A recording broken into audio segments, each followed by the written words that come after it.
Howdy, this is Matthew Bisgotti. I'm going to be talking about something a little different today. I'm going to be discussing the idea of passive income, but mainly a few of the top projects or tokens or nodes, crypto that I have my eye on or that I've already entered in with a very small position.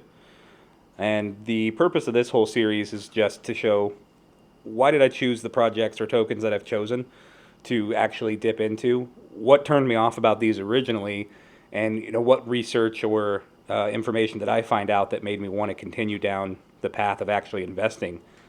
Um, so this will be a series of videos to show how each of those projects work. But this one's just kind of a quick overview of what I have jumped into, especially in this DeFi space, in the decentralized finance space.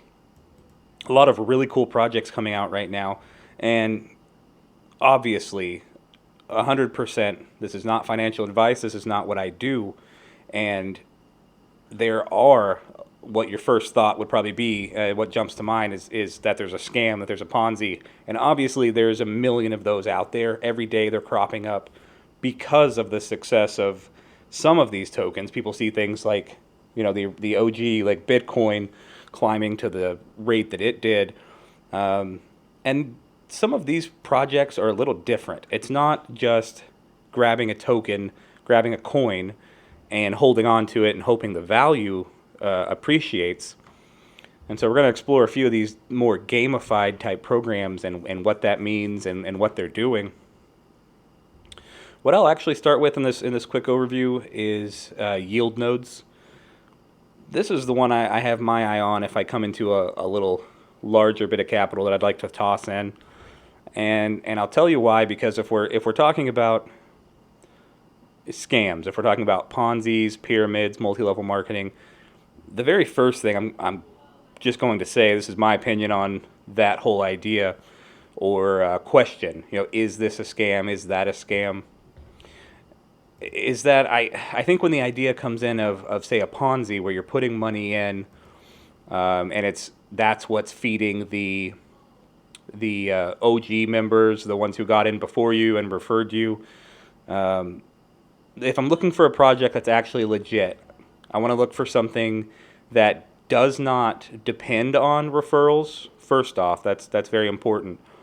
So something like yield nodes or drip or animal farm or Rex, which are some of the top ones I'll be touching on, they don't depend on referrals. So there are referral rewards. You do get some kickback, but that's not what the project depends on. The other thing I'm looking at is longevity. So something like yield nodes, this has been running almost 2 years now. It may be over 2 years. They've been developing it over 2 years, but I think it's actually been running since it looks like May 2020. So they've been running for, this will be all the second year. And you can see their returns. And these are the returns that are actually going back. These are either the returns that are going back to the members. I think we'll dive into that in a second. If I remember, it's some type of 70-20 split, but we'll have to look at the white paper again. But so these are the consistent returns you'd be seeing. They average about 10% a month. You see, they've had a couple really good months that were close to 20%. Here's a 12%. And if you do compound, if you do the compounding option, you have such a high return. So the longevity here is really good. There's a minimum input of 500, and then you don't get that. You can't withdraw that money until the 6th month. So you're kind of staking that amount. So that gives me more confidence in a program, and why? Why would it? It's because it shows a commitment by all of the members who have signed up to at least staying in for 6 months. No one's pulling all the money out immediately. These developers are also what we would call doxed. This whole team is on LinkedIn. You can go check these guys out. The CEO and a few of these other guys have had great interviews with other YouTubers, with different members of the community. They've had nice AMAs showing their face, giving all the information, and so you can find those. In addition to that, not only do they have that behind them, you can go to LinkedIn, you can see their previous projects, you can see what they're working on. They don't actually spend a lot of time on social media either, which I really appreciate. They're not sitting here shilling this left and right and spamming Telegram channels and Discords, and they really don't have that much of a presence. They almost let the product speak for itself. They know that it's successful. They're focusing on running the investments, it sounds like. And I'm not going to get incredibly technical with this project. I feel like a lot of these you'll have to do your own research like anything else. But they essentially explain it here that it's a node rental program. They're investing in various projects that are also on the blockchain that are using that technology. And it seems like they've been pretty successful for close to 2 years now. Average monthly yield in the last 28 months, 10%. Minimum entry of about 500. That might have been euros. Yeah, 500 600 US dollars, or throw it in there, and somewhere in that range. You stake it for 6 months, and then you can pull all that original capital out if you would like to. Contract can be canceled anytime after the 6th month. You can definitely pull your profit out though. They project 5 to 15%, and they even have this extra little guarantee that if it does drop below 5% for 3 consecutive months, they'll go ahead and give you that initial rental payment returned along with any of your profits. So they seem committed to that level of return, that 5 to 15. So this isn't as much of a return as some of the other programs we're looking at, but this would be my safest bet. So this would be my number one bet as to what I would throw money into. It's still high risk. All of these projects are extremely high risk, but out of the 4 or 5 I'm looking at, this is the one I would have the most faith in, although the return is slower. So next one I would cover is Garden, the Drip Garden. Now this is part of the Drip community, Drip economy, or ecosystem, I should say. So this is part of the Drip ecosystem. Now I want to show these because I've jumped in with a very small amount, and I think I'm going to cover each of these projects or each of these pages in more detail in later videos. But what I like about Drip, well, so 2 parts to this. I think the Garden is actually more recent in the Drip ecosystem. This is only, I think, back in December they said they started it. I just hopped in a couple days ago, but they started back in December. It's kind of new. This is considered higher risk than Drip, the Drip Faucet. Drip Faucet, I think, is approaching a year. So again, we've got some longevity there.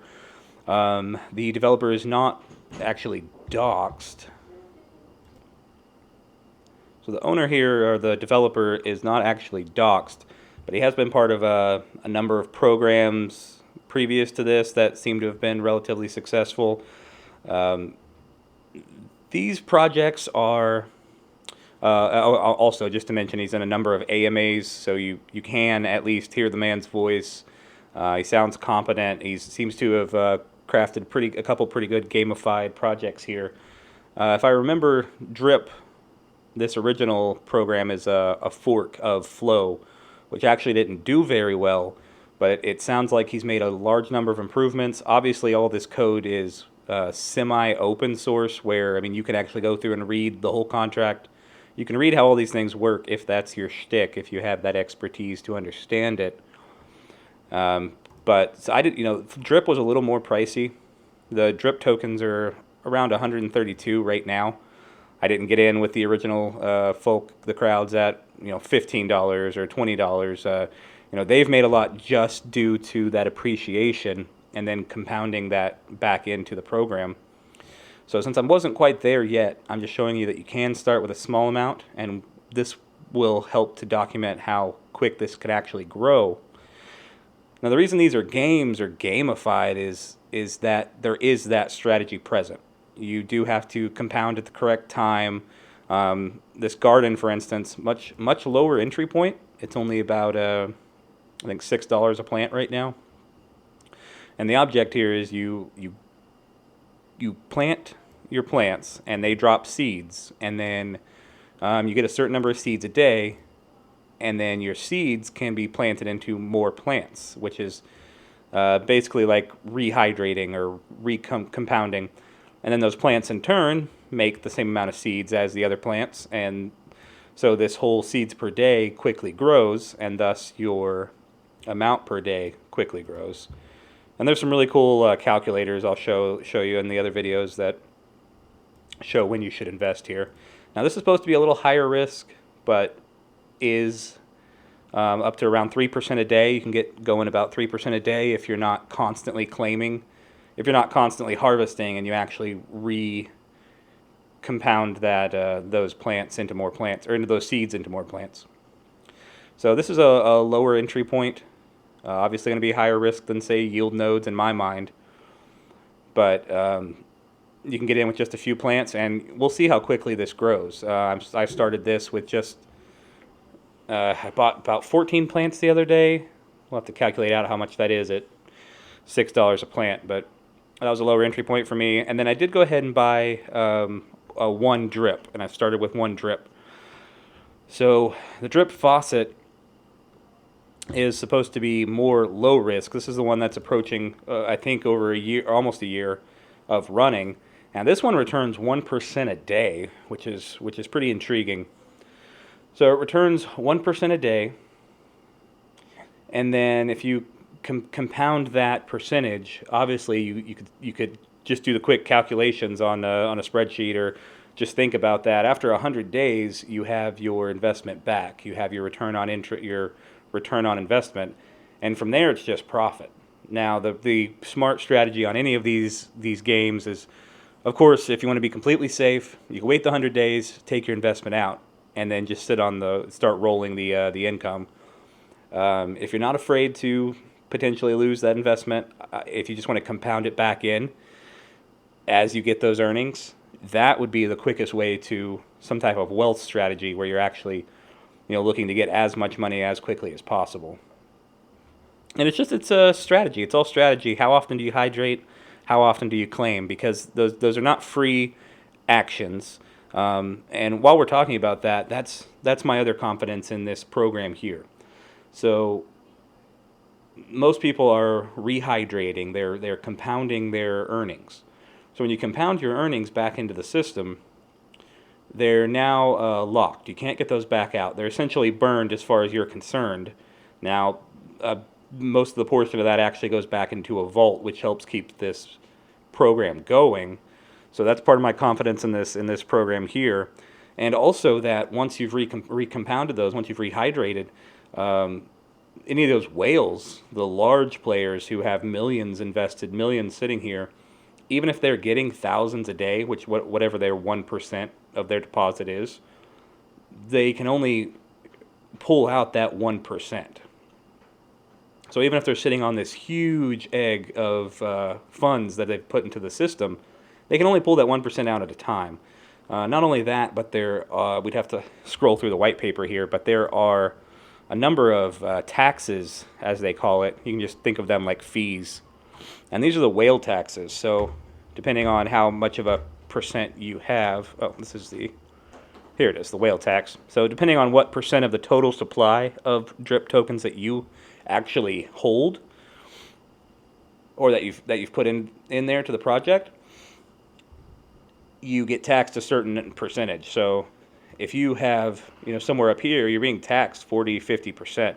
So not only can they only take out 1% at a time, but they're actually missing out on that 40%, that 35%. So it kind of discourages someone being that large of a whale and holding that much. And if they do, and they're pulling that much out, they're actually helping the project be sustained. They're sustaining the project with those fees and taxes that are getting put back in. And the same thing with deposits, and most every other action has some type of fee associated with it that gets put back into the project. So that's really neat. So I've entered into the garden with a very small amount. That could be around $100. We'll have to add that up. I did enter with about 130 to get one drip, and then you can see my 10% came out, which is why I don't have a full drip here anymore. But I've only been in it about a day or a day and a half, and this is $2 today. I just planted So I was up to my $3 a day or whatever here, but I planted that into a plant because I want to keep compounding until I'm at a good amount. So yield nodes is a good passive option that I think is safer. I think it's safer, but it's a lower return. Drip is a pretty low entry price for plants, but you're not going to get a lot as far as dollar amount. I mean, you can get up to 3% return a day, but you're going to be compounding most of it at first, just trying to get enough plants. Now, if you had a bigger amount of capital to throw in here and get, say, 500, 900 plants, something like that to start off with, you'd be much better off daily, and you could go ahead and start your strategy of planting most days and then claiming, harvesting your funds now and again. So yield nodes, and then garden is a little higher risk but a lower entry point.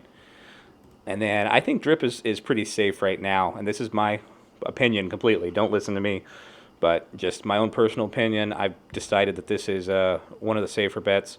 And I could be completely wrong. You may witness me lose all my money here documented through this video series, which 100% possible. And then I've been keeping an eye on Rex. Rex 2.0 is about to launch. So if you're looking to get in on like the start of something like Drip, where if you had gotten in at $15 or $20 when it launched, you'd be really, really well off just because of the price appreciation. If you had built up 100 drip before it ended up at 100 a piece, 130 a piece, you'd be really well off just on the appreciation alone. And then you're getting that 1%, but that 1% would actually be a much higher amount just due to that fact, due to the price appreciation. So if you were looking to get into something, be one of the OGs and catch it as it launches, this is one I'm looking at. And a couple caveats there. The original Rex token supposedly had some type of bug. Something happened. People lost a lot of money. So there's that caveat there, that this is the same dev as far as I'm aware. There could be some type of similar issue, but from following the Discord, from following the Twitter, and following the Telegram, it looks like they've had a number of audits, including a hackathon to try to break it. Multiple steps like that were taken with this time around. It also looks like there's going to be a really low entry point, low entry price. So if that holds, if I can actually jump in on the February 22nd, I believe is when that launches, and if I can jump in at that lower price, I will throw some at it just to see where it goes. You might have a big price appreciation, might not, but this one is closer to a CD. So if you know how certificates deposits work, Rex sounds like Hex. If you go look at the original Hex project white paper, it's kind of similar in a way, because this is completely based on staking. You do have to stake your deposit for a certain amount of time. Now, what's really cool about this Rex 2.0 is they've built a lot of features into it. You can it sounds like it's going to be very flexible. So you can split your stake if you want to split it into, say, 3 parts, and that lets you be a little more flexible. You can also extend your stake, not extend. You can choose the length of time, though. You can choose the length of time, and you can pull the interest out early. So the amount of interest that you're earning on your staked coin token here is actually withdrawable before the end of the staking period is done. And you can end your stake early for some penalty. That is a possibility. So I think they're launching on the 22nd, although the website we'll see in just a few days. That'll be on the 16th. So let's see what the website looks like when it comes out. And then on the 22nd, I would just, if you're interested in this project, if you read the white paper, which is linked in their Telegram, if you read that and you're interested in it, I would just set aside a little bit and think about hopping in on the 22nd when it launches. If you can catch it at a low price, it might be a really good opportunity. So again, advice, but not actually advice. This is not what I do, just thoughts I'm having regarding these various programs in the DeFi space. There's also the actual animal farm. I'm not going to touch on that. I'm not as well versed on that at all. This is the actual animal farm, and you can see there's a number of different contracts here that you can hop into, where you're staking coins and And basically, there's different token types. There's dogs.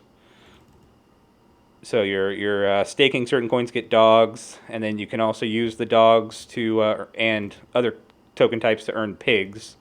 And pigs are basically the one you're trying to get. So again, kind of gamified, kind of interesting project here. I'm not as well versed on it, but and then there's the pig pen after that. So I'll have to find the chart, but there's the whole ecosystem does connect between the garden, between the animal farm, and between the core drip here. So here's some small positions I've opened up. We'll kind of see where they go and see if there's any success, or if we just watch me lose all my capital that I throw in.